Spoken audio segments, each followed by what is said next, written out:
Good evening, everyone. 7 p.m. and we'll go ahead and call our regularly scheduled meeting to order. We'll start with the invocation, and Chief Sutterby, you got us?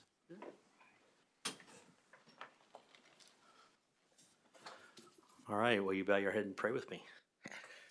Almighty God, we just thank you tonight for the opportunity to serve our community. Lord, we thank you for the opportunity to be here and to make decisions in the best interest of everyone. Lord, guide our decisions, give us wisdom, and Lord, just be with us all, be with our community. Lord, and continue to protect it and keep it safe. And we pray this in your name. Amen. Thank you.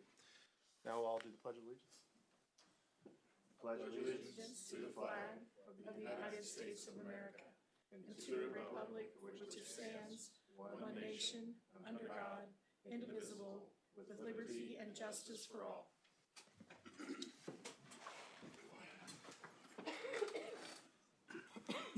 Madam Clerk, would you please take the roll? Mr. Theron? Mrs. Feback? Here. Mr. Grant? Here. Mr. Delgado? Here. Mr. Savage? Here. Mayor, we do have a quorum present. Thank you. First up, we have the approval of the agenda. We did have a request to delete items 9 and 12. Do we have any questions or any other changes that we need to make? With that, I'll entertain a motion. So moved. Second. Do we need to say approve agenda as amended? No? Okay. All right, all those in favor? Aye. Opposed? Motion passes 4-0-0. Next up, we will do announcements and reports. I don't have a whole lot tonight for everybody. I will say that we've been working on a couple different things. I know Lane and I have been talking about a couple different areas for crosswalks for kids and some trails, and then also a bike park that we've identified that we might be able to do. So those are some things that I'm going to be trying to set up that trail and kind of bike committee that we were talking about before, and I think it's something we'll be working on the next couple of weeks, so hopefully we'll hear more. If you have interest, please reach out to me. You can email or call or text me, and I look forward to kind of having some things happen here in the next 6 months or so. Also, we have our joint meeting with the Planning Commission coming up on the 2nd of April. I would encourage anybody who'd like to come. We will be making some decisions this particular month, and then we'll be talking about some longer term plans to give a timeline on what we're trying to do. So I would hope anybody interested can attend, and if you can't, feel free to send information over to myself, anybody up here, Amy, Mike, Ian, Lane, whoever you'd like to, okay? That's it for me. Ivan, what you got? No report. Jane? No report. Kristen? No report. No real report. I've just, in the past couple weeks, noticed there's a lot of golf carts and UTVs out, and I just remind people, be safe. The weather's getting nicer, and a lot more people are gonna be out enjoying it, and just kind of be mindful of them. Yeah, good to see. Chief Sutterby, if you want to elaborate there, and then anything else you've got for us. I know we had a post about it recently, kind of refreshing the rules of the road and kind of what requirements there are there for that. Okay, new mic tonight, so anyway. Just want to remind people that when it comes to golf carts, you have to have a valid unrestricted driver's license to drive those. So just make sure, we've had a couple of instances recently where we've had people without driver's license operating them, and we've just been educating those. But just wanted to make that as a reminder too, as part of that being safe, so I appreciate that. And then we are going to be having in the middle of April, I don't have the exact date in front of me, but we are going to have a opportunity probably downtown area on Main Street near the Bean and Pops to bring your golf cart or UTV. If you have any questions about it, we'll answer questions, take a look at your cart, make sure it complies with the city ordinance, and just generally answer any questions that people may have as the season starts to get warmer. So be looking on Facebook and social media for that, and we'll get that information out pretty soon. That sounds great. Also, you do have to have insurance, right? Yes. Okay, that's another thing. I saw a question about that on social media. I want to make sure everybody knew. You do have to have liability insurance for that. Lane, you got anything for us? Real quick, 191st Street, because I was gonna ask. I figured. Sorry. Kristen was gonna ask. Yeah. We're currently working with KDOT and our engineers to get the final approval. We're still hoping that it's gonna be the July, it may go into a little bit past July before we can go out to bid that project. We're hoping that this summer, we bid it and start construction by fall, and then it'll be completed in 2027. We're also working on 183rd Street. That one may be a few months behind it, but we're hoping that that one will be pretty close in the same timeline as 191st Street. And I will say for 191st, I know we've talked about it for a long time, but there is a funding mechanism that we are receiving from KDOT that's tied to their fiscal year that restarts July 1st. That's one reason it got pushed to July, but that's outside of that we should be looking pretty good based off everything I've seen. So, Rhonda.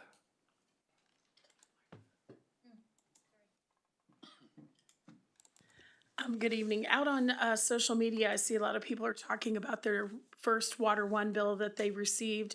And so we've taken some calls here at City Hall, and I thought it might be a good time for me to share a little bit of information with the public and you as well.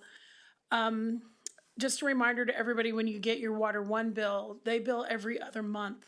So that's a 2-month water bill that you're getting, not your normal 1-month bill like you get from the city.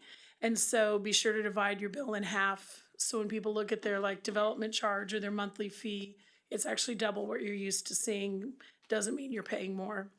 I analyzed an account for one citizen that called, and it's following what we expected to see, which is there's a few dollars of savings, including the development fee and everything, just a few dollars a month in savings. And this particular customer, their water bill with the city was $44.99, and their water bill with all the fees included at Water One is $37.88. So they're saving about $7.12 a month on that particular bill. Obviously, different houses, different demand, things are different, but the rate per gallon or per 1,000 gallons at Water One is much lower than the city's was. So that creates a savings to help offset. If you have the full bill of water, sewer, and trash for this customer previously, it was $101.10. With the new Water One bill, it'll be $95.15 or net savings of $5.95. And by the way, the same average bill in Olathe is $128.62. So I just want the citizens to be aware of how their bill is going to work and what to look for in it, and that it is following the savings we thought that they would see in this early part with Water One. And that, those numbers they're gonna be seeing on this particular statement, or will it be where they have to split it in two to cover 2 months? This first statement that they get? They would have to split it in two. Okay, so this first statement's for 2 months. That I would have to look and see the demand, the water they actually used. I'm not positive on that, but the fees are all doubled on it. So they got a double billing February and March. Okay, so that's one thing that I'm sure you'll get more calls and more things like that, but if anybody's watching out there, split it in half, matched up to what you had before previous year, or were you looking month to month as far as year to year? No, Last I February, looked this at- February, or? I looked at a 5-month average in our system. Okay, And then this customer, of course, has only received one bill. And so that was a comparison I had, but I did a 5-month average. And this particular residence, the water moved around some. Wasn't just exactly the same every month. okay. I know I was on Water One for years, and it was difficult sometimes with the every other month billing, so it is something to get used to. But it sounds like we are at least not having an increase for anyone. I'm not It expecting, definitely looks not great from the ones I've saw, just because of how it's split up, but right, when you look at the total is still a little bit better than it was before. exactly. So, all right, thank you. Glinda. If I can just add some additional information on the meeting that the city council and planning commission will have. Amy and I sent out the notices for planning commission and city council, so that agenda is on our website. So if anybody wants additional information, it is in this room, and it's at 6 o'clock from 6 to 6:50, because the planning commission will have a regular meeting starting at 7. Okay, perfect. Okay, thanks. Thank you. Mona Keisha Jones. No report? Okay. Jacob? Because you mentioned the trails with a big assist from the community development. We've got, we've put together most of the information on the trails within the subdivisions throughout the city. So I'll get you more detailed information later, but there are 11 subdivisions throughout the city that have trails in some size, form, or fashion. We were able to pull together pretty complete information, or at least to tell us what we needed to know on 8 of those 11. We're still working on 3 of them, but I would say the kind of the big takeaway is 7 of the 8 that we found information on. The ownership and maintenance of the trails is clearly spelled out that's belongs to the homeowners association, and again, at 7 of the 8 of those, it specifies that the trails and common spaces are for the private use of the residents of that subdivision. And there was 1 of the 8 that specifically said it was for public use. So that was just an interesting bit of information that we found in digging through it. Are those some of the newer subdivisions or some of the older ones? So I assume the newer ones were easier to find than the, yeah, and it tends to be the newer ones that have the trails Okay. as well. But yes, they were, say all of those 8 that we found the information on are our newer ones. okay. And then, we also did some survey, what's the surface of the trail? Is it asphalt? Is it concrete? How wide is it? And that varies as well from subdivision to subdivision. The majority of them are only 5 feet, but there's one as wide as 10. Oh, wow, okay. All right, well, I'll look forward to seeing the whole report once you got it. Thanks for working on it. I know it's not the easiest thing to go and find stuff splattered all over. Like I said, the community development staff helped a lot in digging through those plats and finding that information. All right, perfect. Allison? To piggyback on that, that's the current snapshot of what we're doing what we've been doing as far as trails. Last Friday, I applied for 2 grants. One was for a transportation master plan, which will include a trail master plan, so that we can start looking at connections into the regional trail system. Where, as we start to get some of these development applications, where do we want to identify areas for trail connections and such? So. Perfect. That was actually something we talked about today, getting a master plan, so it's good to know it's already in the works. Hopefully, assuming we get funding. Cross your fingers. That's what you're good at, though, so let's hope. keep that up. All right, Mike, I expect something out of you tonight. I don't have anything on trails. I believe the joint session with the Planning Commission has been mentioned a few times before. So, other than that, I gave a presentation to the Spring Hill Chamber of Commerce, Leadership Spring Hill, earlier this week, talking about economic development and its relationship with community development. And so, if anybody would like to see that PowerPoint, I'm happy to forward that to you. Okay, great. Thank you. I don't think I skipped anybody, unless Amy wants to say something. She doesn't. I know she doesn't want to. That's it for announcements and reports. Next, we'll move to citizen participation. This is a time for citizens to come and speak. We didn't have anybody sign up. I know we've got one guy that wants to come talk. Come on up, Bill. Just name and address for me. Yep. Even though I probably know it by heart at this point. Bill Peterman, 19431 West 200th Street. Trying to think, the city, I moved into Spring Hill 12 and a half years ago. And I used to watch on the first or the second, depending, the city bills go out to the post office. And they were stamped and they were sent out. Now, the city bills have to go to Kansas City, Kansas and get stamped and come back. I received my bill on either the 8th, 9th, 10th, 11th, or 12th.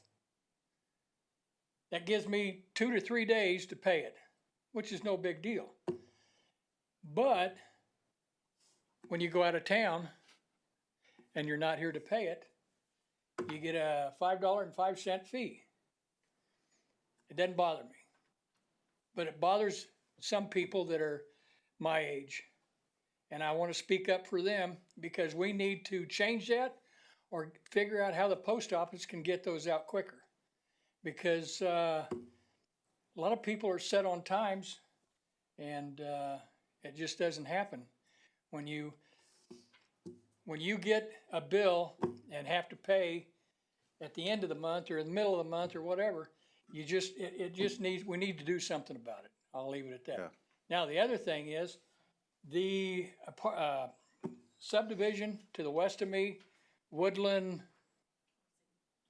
Crossing. Crossing.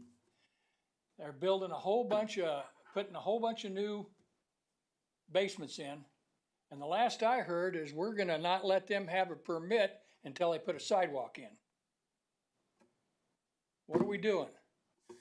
Are we not, let's see, I guess we don't have a lawyer, but we need to get a lawyer to find out why they can get away with whatever they want. We need to say, if we're gonna say you're not gonna get any more permits, don't give them any more permits. Make them come to us and say, okay, when do you want the sidewalk put in? You guys talk about sidewalks all the time, but when it comes to one, what are you doing about it? I'll leave it at that. No, thank you. I will say, maybe we can reference that later, but I'm pretty sure there's gotta be ways. I know the mail's getting slower and slower, and I don't know if there's something we can address there on the bill side. My group talked about this at length today, and Mr. Peterman did a good job of knowing where the issue is, that we process the bill on the first of every month unless it's on a weekend, and then it goes out on that Monday. And they go to the post office on the first, and then it's out of our control. This last billing, most people, we can see an increase in a volume of calls when the bills are received. And most people receive their bill on the 5th or 6th, so just a few days later. I don't have any way to influence the post office. Yeah. We do put it in the local post office. We think it's important to support, the local post office to keep it here and all that.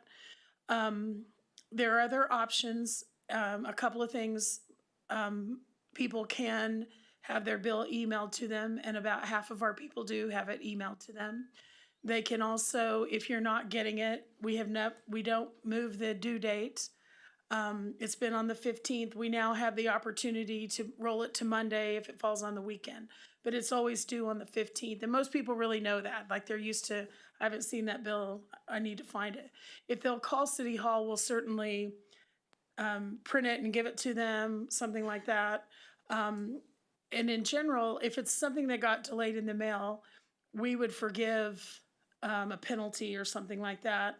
If people, say, hey, I did everything I could, but I never got the bill, we tend to be flexible and work with people on things like that.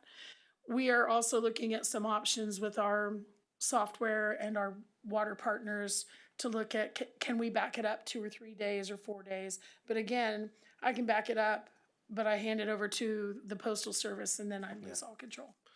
I know it's kind of a winner and a losing game when it comes to that, but do we have an option to where if they sign up for e-billing that they can also receive a paper bill? I know there's some scenarios where you could get both.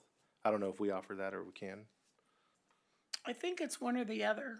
Because there's I some just- folks that really just love to get the paper, but if we Yeah. can give them a second option so they can Yeah. have both would be nice too. If they called because they didn't get their bill, we could email it to them easily. Okay.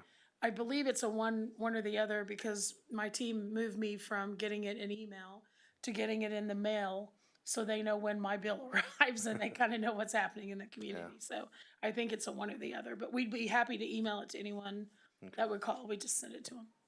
Well, yeah, what I'd say is, yeah, if we can have some flexibility for folks that do get them really late and have an issue, I think that would be best practice, but obviously it can't be every month. Like you said, once somebody gets it once, they should probably know the 15th day and either come up or contact us and we can, address it then.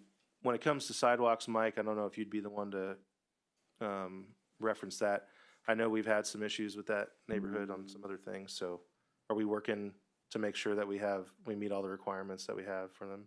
So we actually have issued a public improvement permit for the sidewalk in that area. Okay. He's referencing the 199th and Woodland. Woodland Lane. Yeah, Whatever that offshoot. it's like a weird, offshoot, on Yeah, so we do have, we have issued a public improvement permit. They were waiting on weather, and now we've got administrative items. So I made a note to follow up with the permit Perfect. holder to see where they're at as far, the contractor to see where they're at as far as mobilizing. Okay, great. They have been issued a permit. Awesome, thank you. Is there anybody else that'd like to make a comment or speak? Come on up. Just your name and address, please, and then whatever you'd like to say. Jason O'Kane, 18804 Skyview Lane. I'm in Foxwood Ranch neighborhood. I've talked to most of you guys before. One of my issues, and I've been having some problems with it, and there's been a lot of confusion, is at 191st and Skyview Lane, right there on the corner, we don't have a street light at all for our entrance to the neighborhood. And I got pictures, and I'd be happy to show you guys that, but it's super dark, and it's kind of a safety concern for our neighborhood. Our other entrance over on Mahaffey is lit up. It's got a street light right by our clubhouse, and no issues there. But some issues that I've had, and I went down to Evergy and talked to them, but they won't give me any information because I'm not on any accounts.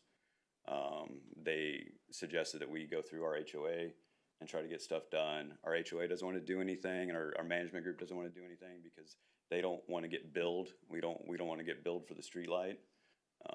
Summit, that's responsible for the development, has said that they are not responsible for that light. They were responsible for all the lights in the neighborhood, but from what reports that I'm getting is that there was some type of change where now Evergy is responsible for the street lights, something like that. I'm not really sure. We're getting a lot of everybody's pointing fingers back at each other, and we're not really getting anywhere. I know one of our board members emailed Jacob about getting some information on that so that we can figure out how to proceed on that.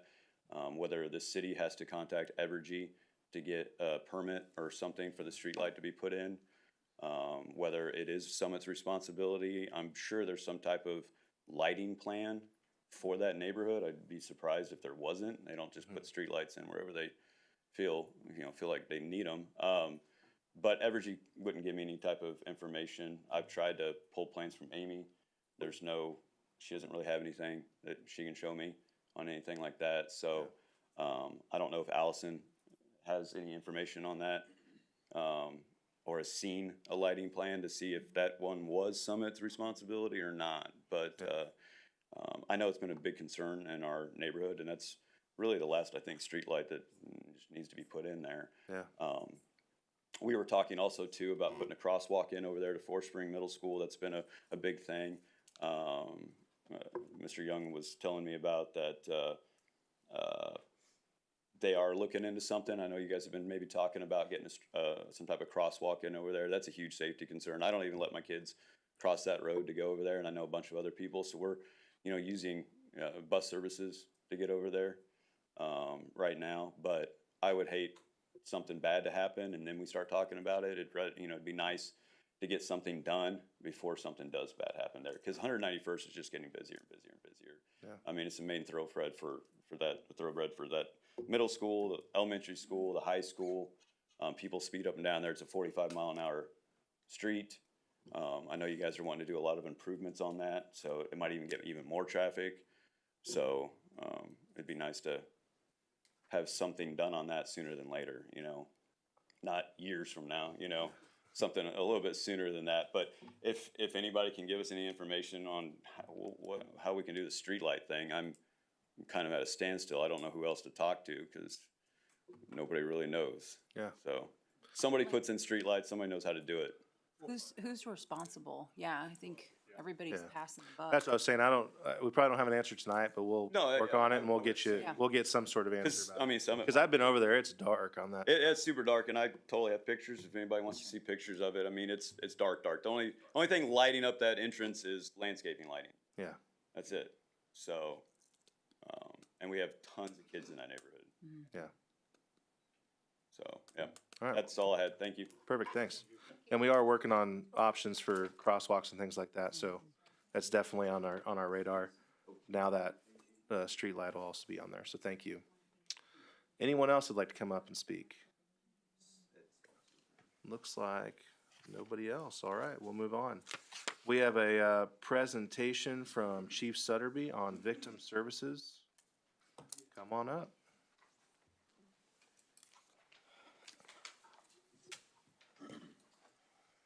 All right. Thank you, Mayor. Thank you, Council, for the opportunity here to discuss with you and present information about a new program we want to begin using beginning May 1st. And I was instrumental in bringing this at the last agency I worked for, bringing this to fruition. And it seemed to really serve the needs of the community. And I wasn't planning on really getting this started this early in my tenure here when I came to Spring Hill, but a story that I'd like to share is our public service officer, who is Jody Livengood. I was in my office one day and I was working on some things, and she brought in a couple of reports where they were reports where there were victims listed on the reports, and she noticed that there were some things that could be done to assist these victims in these two cases, and she thought it was important enough to bring it to my attention so that somebody could look into them. And right away, that is exactly what we want in a victim advocate. We want somebody who is looking out for victims in our community and looking for ways that they can serve. And so I just kind of wanted to explain what this will be as we bring this. And our goal is to begin this service on May the 1st. We're still finishing up on a manual that will guide the program, and we're also working on a policy that will also give some obviously some guardrails as we start to serve the community in this way. So what is our mission in victim services? It's to empower crime victims by listening to their needs. We want to safeguard their rights because, as you know, Kansas has a Bill of Rights for victims in the state statutes. We want to offer a safe and welcoming environment for them to get support, to be educated, and to get referred to different resources that are out there. So there's a lot of resources out there for victims that I'll cover later on in this presentation. And if you don't know, you don't know. And that's why this victim advocate is so important, is because through the process, we'll be able to get a hold of victims and be proactive in making sure that victims know how we can serve them best.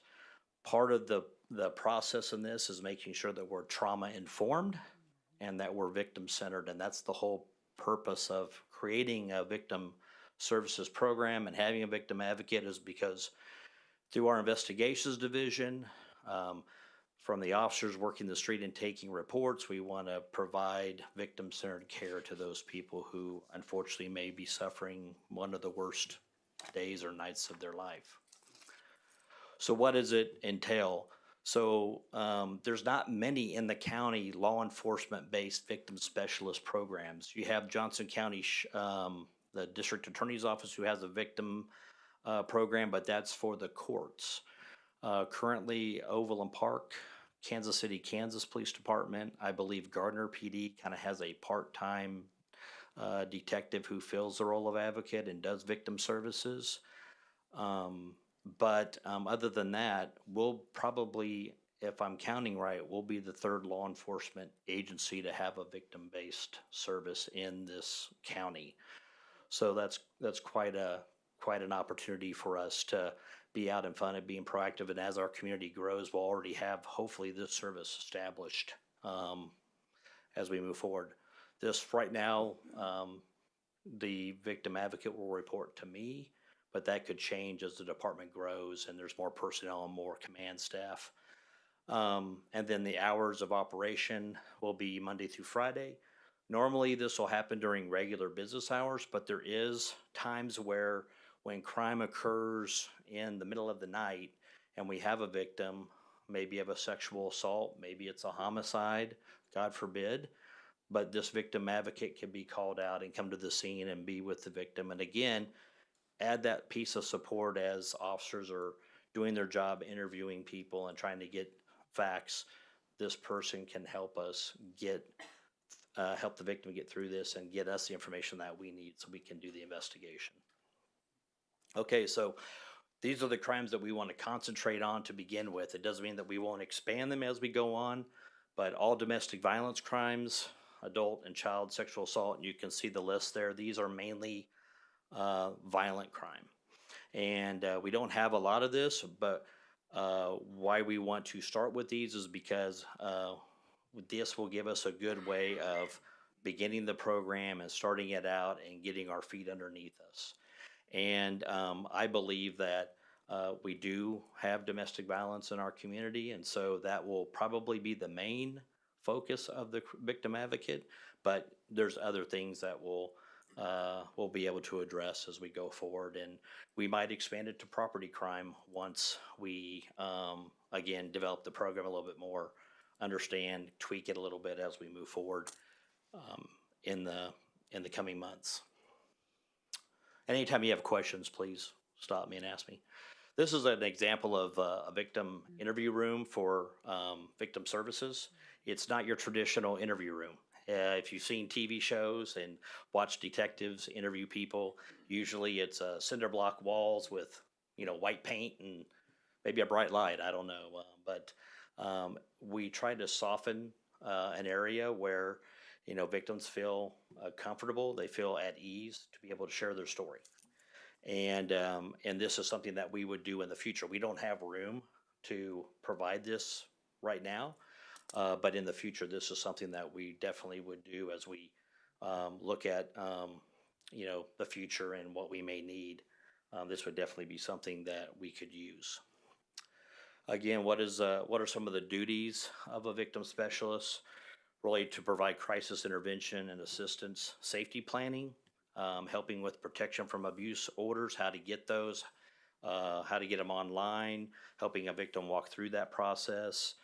Getting connected with the Kansas Fine Notification Service, which is a place where you can go and track offenders, you can get notified if an offender is getting out so that you know for safety of the victim, accompanying victims to interviews and just being supportive during an interview process, assisting victims and survivors with the compensation process. So Kansas has a victims compensation program. There's ways that you can get compensated if you're a victim of a crime, and that can be kind of challenging. And so one of the other things that a victim advocate will do will help a victim navigate the criminal justice system and help them find their way, give them updates on case investigation. So this takes the load off of the detective to keep giving the victim updates, and it's coming from a person who's really centered on the victim itself, and will provide that care and information that a victim may desire when they're, kind of wondering, okay, what's going on with my case? The advocate can put this as a regular notification on their calendar. Hey, I need to call this victim and just give them an update on how the case is moving forward. If they have any questions about court, about how to maybe get there, these are all things that our victim advocate can do in order to support victims of crime. Another thing they can help them do is, connect them with resources like Safe Home. If it's a domestic violence situation, or if it's a child victim, we have a forensic interview process at Sunflower House where the CAC can then, help the victim advocate, can help coordinate that child's interview at that location and help the family just understand what that process is. So there's a lot of things where there's a lot of collaboration with outside partners and with internal partners really to make this work. We'll track, these are some of the key things that we'll track, how many victims we're serving, how we contact them, how many referrals we're making. This is pretty standard in this particular area, and there may be some other things that we realize that we need to track to kind of measure our success as we move forward. Here you see all the partners. This just gives you kind of a good screenshot of all the people that we collaborate with, whether it's detectives or officers or myself and the captain. We have all these people that we collaborate with, and so the victim advocate can be that central location so that you're not calling, 7 or 8 different places to get the information that you need. they can call the victim advocate then make those calls and get back to the victim so they feel like they're really being served. What can they do? Well, we can build relationships with victims to keep them engaged in the process so we have better prosecution outcome. You know, if we can keep that victim engaged and they really feel like we care and that we really have their best interest in mind, then we can hold offenders accountable a lot better.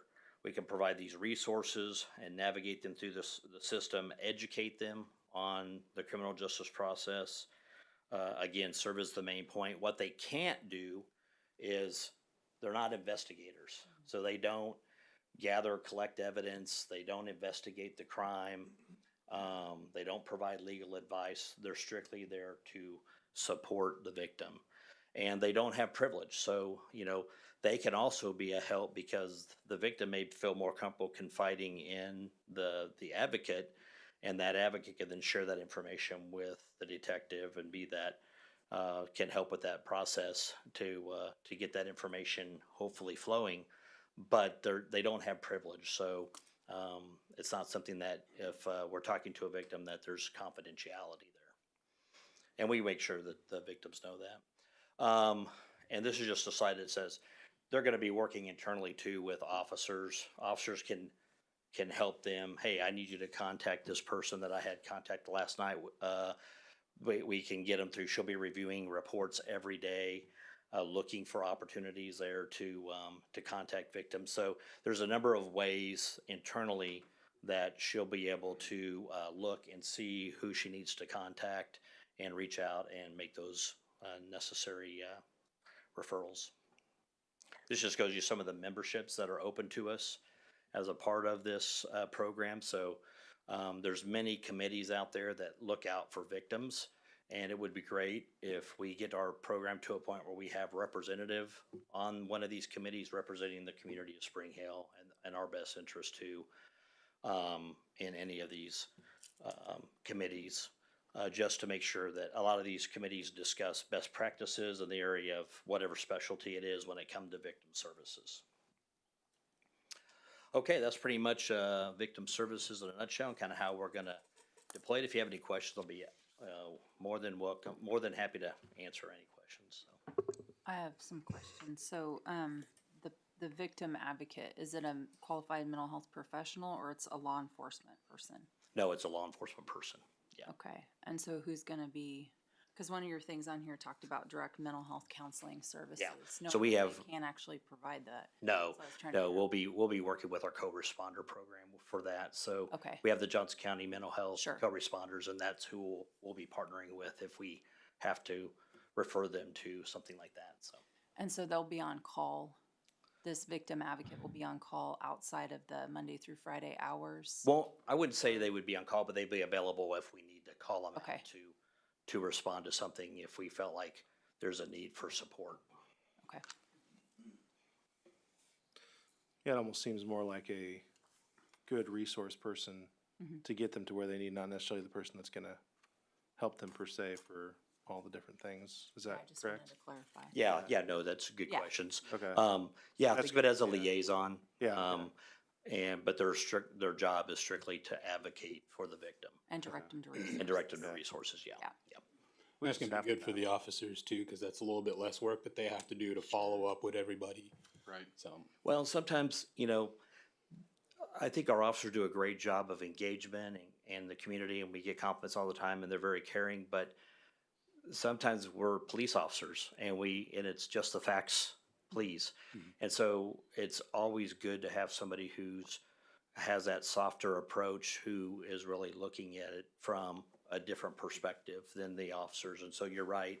Not only does it take a load off the police officers, but it also can be a little bit, we get focused on doing our job as police officers, and this could be somebody who can come alongside this person and give a little bit more care, sensitivity, empathy, from that perspective. now I know the interview room, you guys don't have any room at the PD.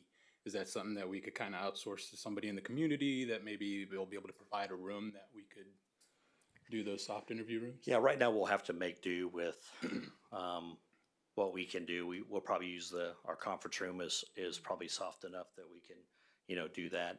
In the future, as we maybe look at a new building or we look at someplace, we can incorporate something like this into those plans so that as we move forward, we'll have this type of resource for interviews and victims. Is Johnson County gonna be Johnson County, Mental Health Center? Are they the ones that are gonna be providing the training to the law enforcement officer? Or I know all the resources that, we're gonna be directing the clients to, but in terms of the law enforcement officer's own training? So through VOCA, there's training. So Okay, the Jody has already been through Okay. some training through VOCA for victim services and delivery. There's other trainings out there that she'll be continuing to take and become more educated on victim services. So there's also training through the International Association of Police website for law enforcement-based victim advocates. She shadowed Overland Park's victim advocates for 2 days to understand how they handle their victim services program. And she's made several contacts in the community with the Johnson County District Attorney's Office and with others where she has resources for herself to ask questions and as we move the program forward. So, and again, she'll have a manual that will guide her in some of these things. Sure. So it's she won't be just out there doing it without some guidance. So. well, and I like how you're collecting data. I think that's really important to see, how many connections that we're making, how many referrals I just think that's, in any program that a place starts, I think that's important. Yeah. Just to see how effective it is and how it's working. Yeah, and if, again, it may be something where we need to, right now, Jody's gonna absorb this responsibility within some of the other duties that she does. Sure. So this could open up a doorway for, we may need something full-time in the future, and this data will help us to provide that information to you guys so you can make that decision, so. Yeah, that was gonna be my question. Is there a financial impact, or is she just absorbing it within her current role? Yeah, there won't be any impact to the budget. Just what you said, she has some capacity to do this in her own duties right now, and she's very excited about taking it on, so. Well, it sounds like something that she'd be really good at. So, Yeah, I think she will be. yeah. Also, I wanted to know, since half our town is split into Miami County, do they still get all the benefits from Johns County also, or are we partnered with something on Miami? Yeah, we partner with the district attorney's office Okay. in Miami County, and just as a side note, so there's a push for a family safety center in the metro area.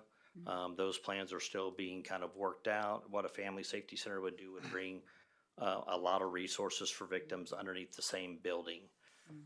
This would incorporate detectives from a bunch of metro area victim advocates, and you would send the victims of crime to the central location, and all their resources be in one place. All they'd have to do is walk from place to place within the same building to get the services they need. And so there's also opportunity for us to be a part of that as that evolves, but that's just getting underway. Miami County is looking at something similar to that too. So yes, we're always partnering with Miami County and making sure that the same resources are available to everybody. So Those are huge. I went to the one in Denver, Colorado. It's amazing. yeah, I'm excited about it. I was the program director for the board here for the Family Safety Center board, and over the last week we had I'm losing the word I'm trying to use, but a consultant. The consultants came in, Alliance for Hope, maybe you've heard of them, but they've started over 50 family safety centers all over the country. These are in, the closest ones to us are Springfield, Missouri, Tulsa, Oklahoma, Oklahoma City. And so they have everything from food pantries, clothing pantries, and the clothing is not just used clothing, it's clothing donated by businesses so that victims are getting new clothing and not just used clothing. So there's child care for when victims have to go to court so they know that their kids are safe. So this is something that's evolving, and I think you'll hear more about in the coming year, but it's just now getting to the stage of, how to fund it. how to bring it all, where to locate it at, and those discussions were being had over the last week just to see where we need to go to move forward with it. But I think this fits right in line with what that is and what we're trying to provide for our community. So No, sounds like a great program. I'm excited to see how it turns out. yeah, I'll be glad to come back and hopefully in a I'm year glad we we'll have be able to- Jody that can Yeah. just step right in. Yeah, exactly. Okay. Well, thank you all for the time and I appreciate that. All right, thank you. All right, now we're gonna move on to the consent agenda. I will entertain a motion to approve the consent agenda as amended. So moved. Second. We have a motion and a second. All those in favor? Aye. Opposed? Motion passes 4-0-0. Move on to formal council action. We removed item number 12, so we'll go to item number 13. Consider approval of ordinance number 2026-06, rezoning of Z 25-5 C2 to MPPO between US 169 Highway and Webster Street, a half mile north of 223rd Street. RIC Consultants and Ian has got the floor. Thank you, Mr. Mayor. Ian Treffern, City Planner. This evening I'll be presenting ordinance number 2026-06, the rezoning from C2 to MPPO for the property there northwest of Webster Street. The application is presented and applied for by Todd Allenbrand of Renaissance Infrastructure Consulting on behalf of the owner, Brian Bredeman of Bradcliffe Enterprises LLC. The requested rezoning is going from C2 General Business to MP Industrial Park with a PO protected overlay. So the applicant is seeking to develop an office center with exterior laid down storage. However, the C2 does not permit that at all.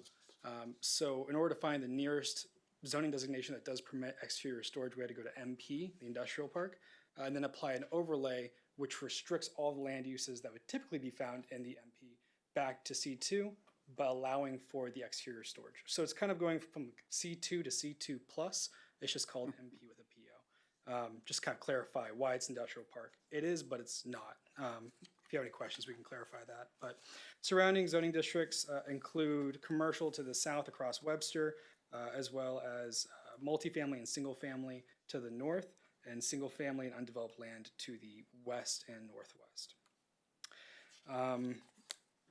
The proposed zoning change meets all the standards of the comprehensive plan, or at least it aligns with existing land uses. The comprehensive plan does call for the property to be residential. However, the existing property is already zoned commercial, as well as sits along the major arterial thoroughfare of Webster Street, which is more commercial in nature anyways.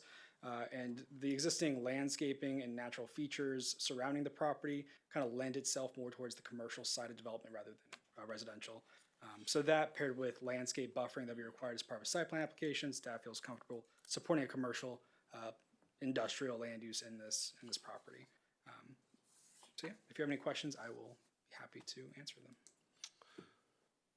them. My biggest concern when I first saw this was, we don't want to kind of start the train of industrial use over here, but based off of how it's been presented, I kind of know the restrictions that are all been replaced. Yeah. I know Spencer's not here tonight, but I spoke with him about it, and it's, we're not setting a precedent that any industrial is going to go in there. This is theoretically a C2 building that we just don't have, a proper zoning for, which we are working on. And that's one thing that you and Mike have been working on. So this is something as a stopgap to get us through until those things are fixed. I feel pretty comfortable with it. I just want to go on record saying the only reason I'm comfortable with it is because of the way it's set up and the way it's presented and the restrictions that we're putting on it. But outside of that, I think seems like good company. It seems like a good development. I'm excited for C2 to go in that area, and I think this will be the kickstart for that. It'll also help getting some connection eventually through that area that's kind of been a dead zone for a while for us. And so with all that housing back there, it'll be nice to get some development so that eventually we can get a thoroughfare to get through to Webster. So I feel pretty good about this one. And I look forward to kind of the future development that can happen in that area, because I think it'll be really nice to have Webster become, a nice C2 area. So I would Any other- agree. I think the PO piece of it with the protection there is good. So, yeah, good work on finding that, by the way. I had to have Lane explain it to me. Yeah. I will say, I wish we would have considered Yeah, that a let's see long that. time ago for a lot of different areas that we've got in town. So going forward, it's nice to have that in our back pocket to really use it for all the different industry that's coming in, to make sure that we're not just blatantly zoning things that don't fit in areas. So, Thank you for finding that. yeah. Yeah, I think that was Ian, right, the founder? Yeah. it was me and Mike and Mike. Ian. Oh, okay. He doesn't want to take Very full much. credit. He doesn't want to take full credit. Yeah, we really, it's frustrating because we love the fact that we have it. It's a great tool to have. Moving to a planned district type setup where we can add land uses. It's a very roundabout workaround for now. So we don't want to rely on it too much, but for now it is definitely a great stopgap. We're very happy we have it. Any other comments or questions?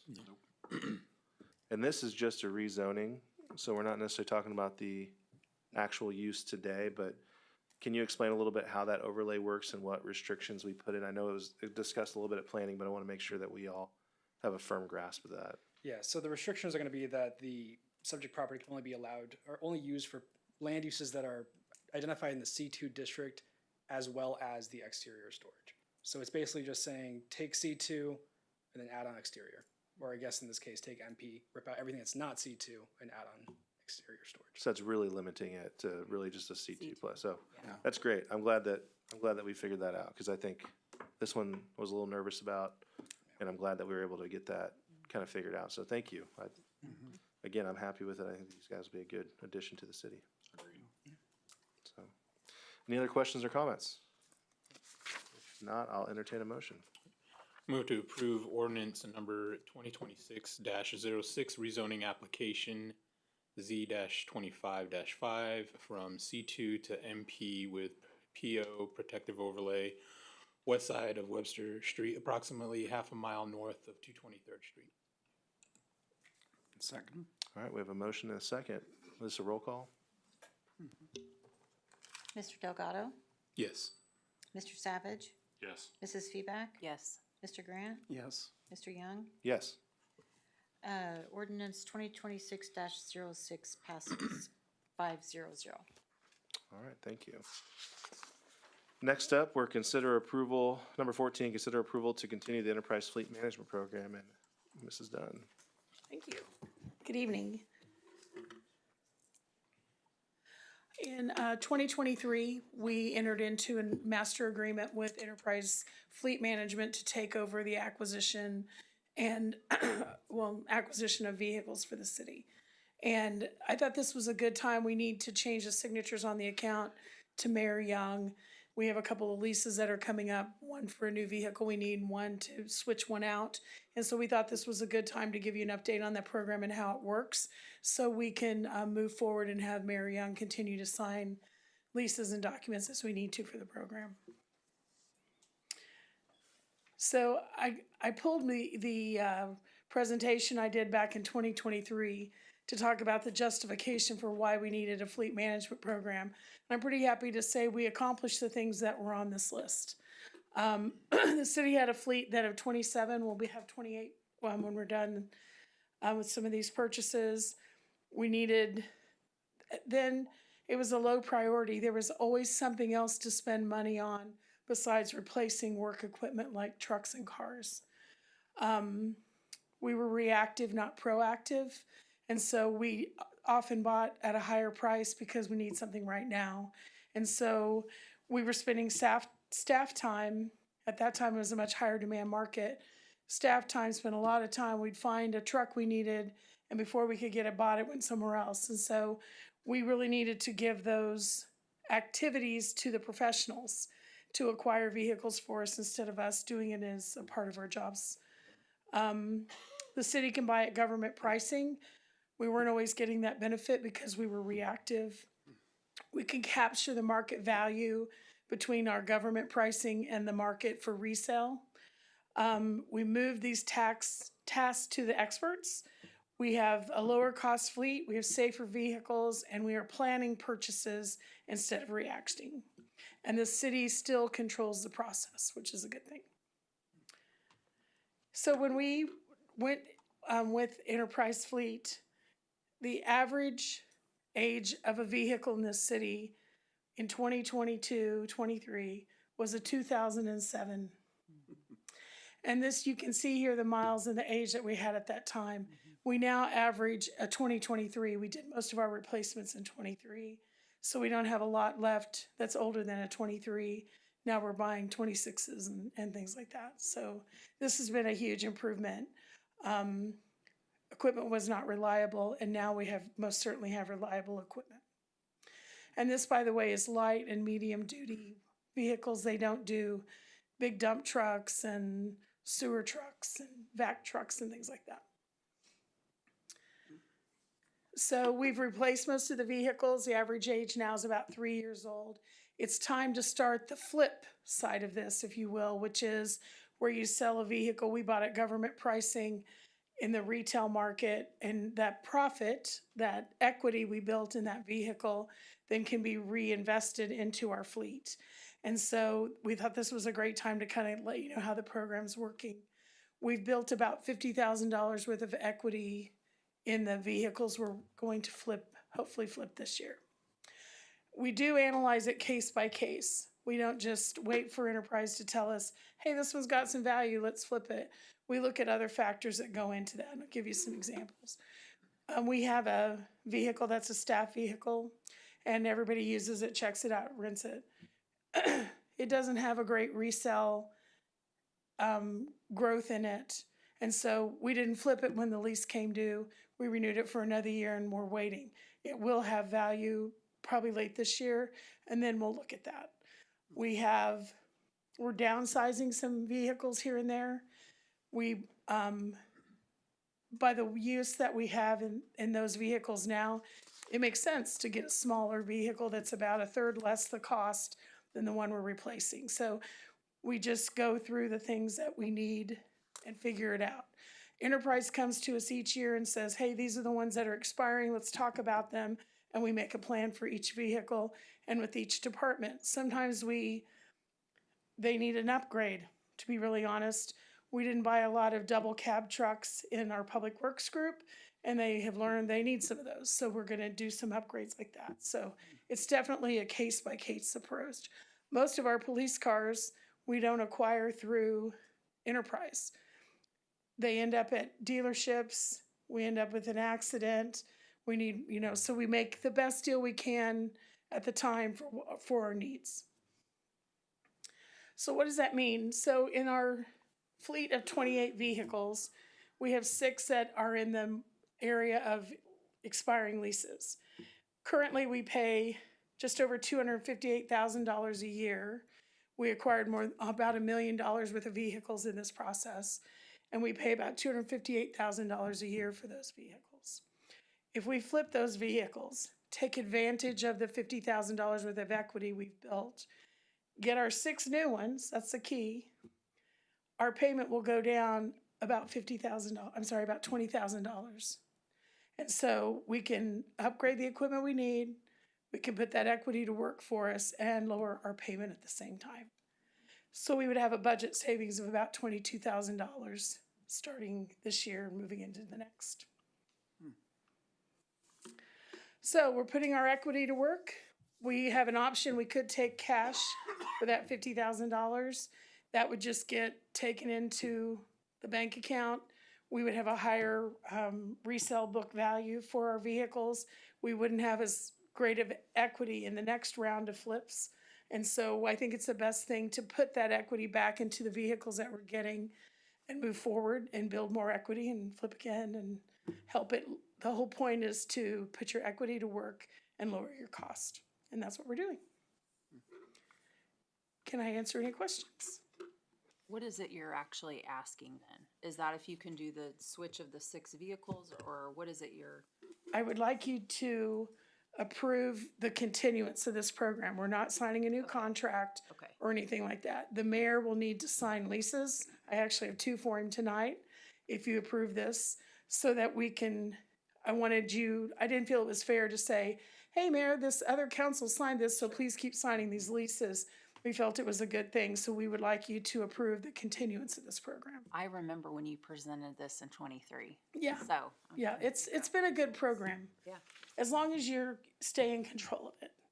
We are buying the things we need when we need them and not, and like the big, kind of the medium duty, the big heavy duty to me, public works trucks, we won't be flipping those. They have $20,000 worth of aftermarket equipment on them. We will keep them for their life and then hopefully buy a similar truck we can move that equipment to, you know, things like that. So we're managing the program. I had a couple questions. Yeah. I think we were the only two up here when we did this back in '23, and back then prices were astronomical still, kind of from COVID, and so this made a lot of sense back then. And I'm glad it's worked out the way it has. I would say as we move forward and prices maybe stabilize a little bit on vehicles, is there option to do buyouts on these leases? I can't remember if we had that Yes, option. we can buy them out if we want to. They yes. don't go to it. They're not a dollar lease, right? There's still a value at the end, of it, Yes. or a balance due. And Okay. we would consider that each time as we go through. Yeah. Right. So I think it's fine as long as we're still having that Yes. the value there. I will ask too. I noticed that we have a couple of like the half-ton trucks. And I don't know if nowadays there doesn't seem to be a huge difference in pricing between like a 3/4 and a half ton or a ton. Would it be beneficial to have one or two more of those bigger trucks that we could throw a plow on if we need to during the winter? I know we're a little bit short on those sometimes. I know we're probably short on drivers too, so it may be a null point, like, oh, we don't have the drivers for them, so it's not worth it.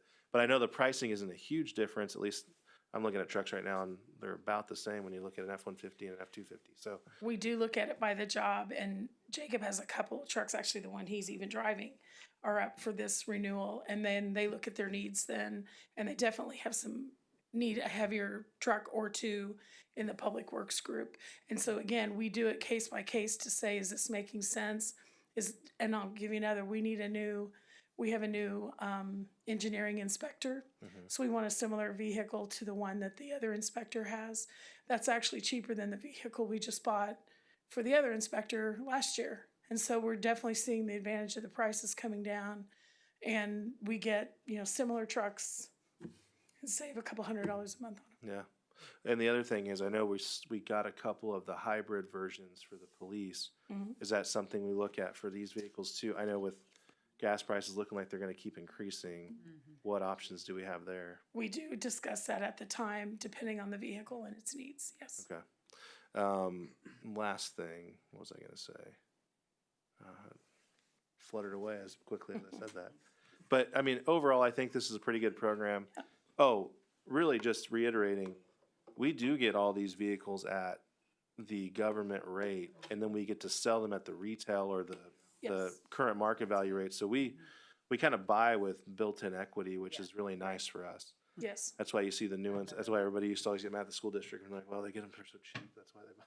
But for us, I mean, it is nice. We were driving, you know, we had, and just for you guys, we had in '23, there were trucks with entire panels that were gone or half gone and the rest were rust. You know, you were too. Yeah. And so now that was the whole thing is, can we be similar in cost? Cause I think just in repair costs, we were throwing money out the door. So Tens of we might have thousands. paid a little bit, we might be paying a little bit more now, but we have sturdy vehicles that are easy to drive, you know. Low everything's maintenance, there. better fuel mileage. Yeah. So, I mean, those are all things that also go into it. Yes.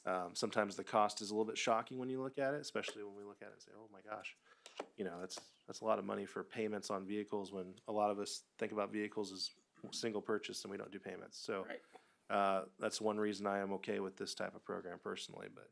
Lets us put cash in other things. This Exactly. is kind of a built program for things like this, and then cash can be spent somewhere else. Do you have any information about where mileage is on kind of the vehicles that we have now? I worked on my whole spreadsheet today, and that's the one piece I didn't get done, so no, I don't. Okay. But we're very low mileage, with the exception of the police cars. They work around the clock, Yeah. 365. So we're pretty low mileage because they stay in general right here in Spring Hill.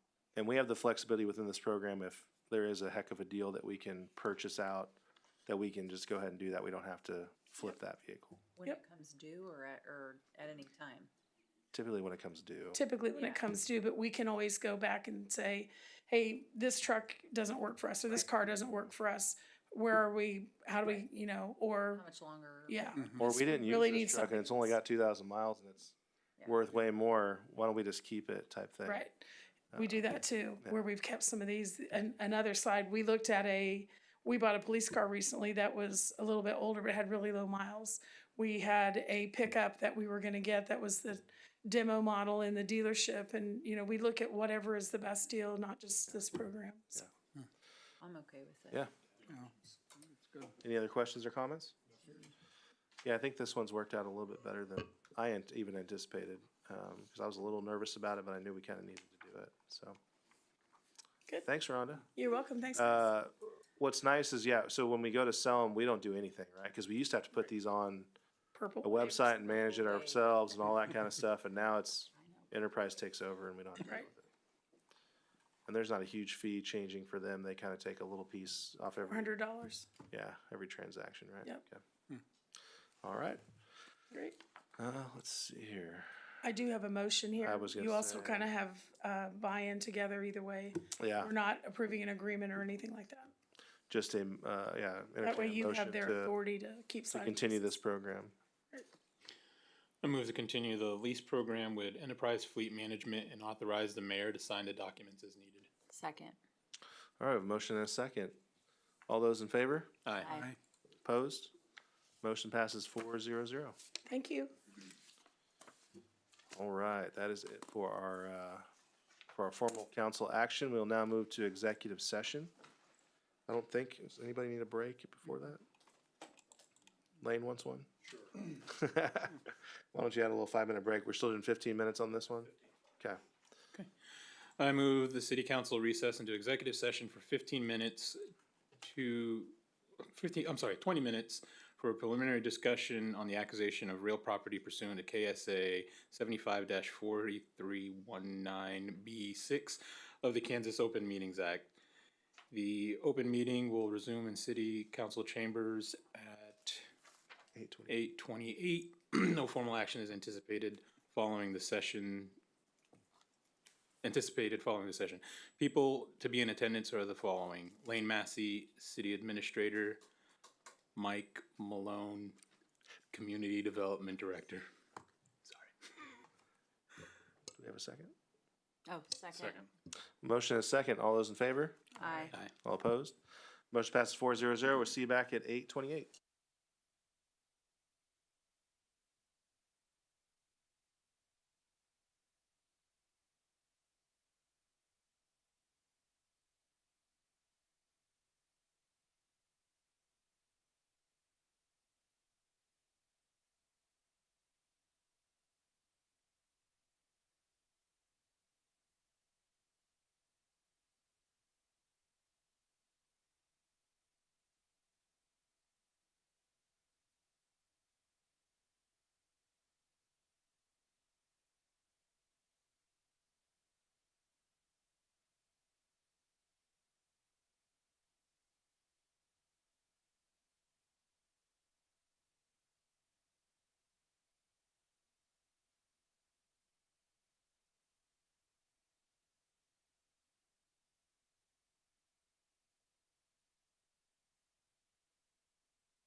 Let the record reflect the governing body reconvened in open meeting at 8:28 PM. No votes were taken or decisions made during the executive session. The discussion was limited to the subject stated. With that, we are going to extend 10 more minutes.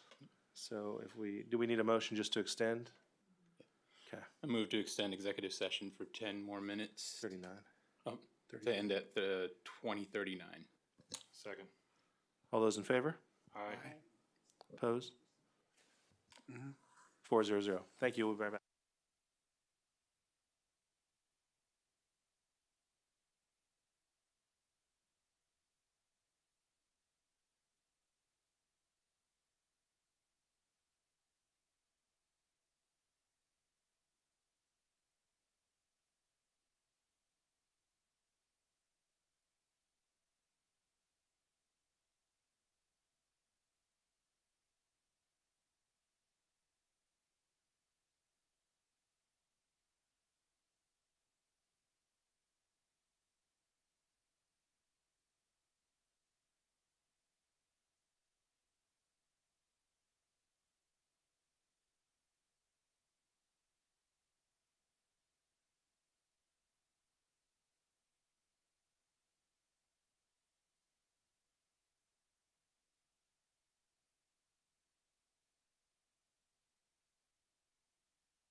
They never do enough time.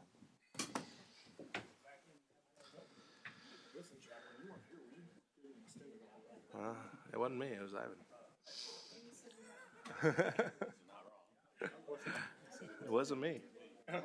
All right, let the record reflect, the governing body reconvened in open meeting at 8:39 PM. No votes were taken or decisions made during the executive session.